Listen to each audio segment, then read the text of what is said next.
How to screen share in Microsoft Teams meetings. First, join or start a Microsoft Teams meeting. Once you're in the meeting, look at the toolbar in the top right corner and click the Share button.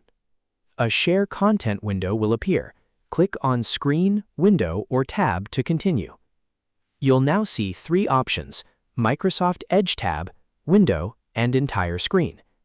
If you only want to share a specific application, select Window and choose the window you want to share. If you'd like everyone to see your entire desktop, click Entire Screen and select your screen. You can also enable Also Share System Audio if you want participants to hear the sound coming from your computer. After selecting what you want to share, click the Share button. Your screen is now being shared with everyone in the meeting. You'll know sharing is active when Teams displays a sharing indicator around the selected screen or window. When you're finished, move your cursor to the sharing controls and click Stop Sharing to end the screen share. And that's it. That's how you can easily share your screen in Microsoft Teams. If you found this video helpful, don't forget to like the video, subscribe, and press the bell icon for more quick tech tutorials. Thanks for watching.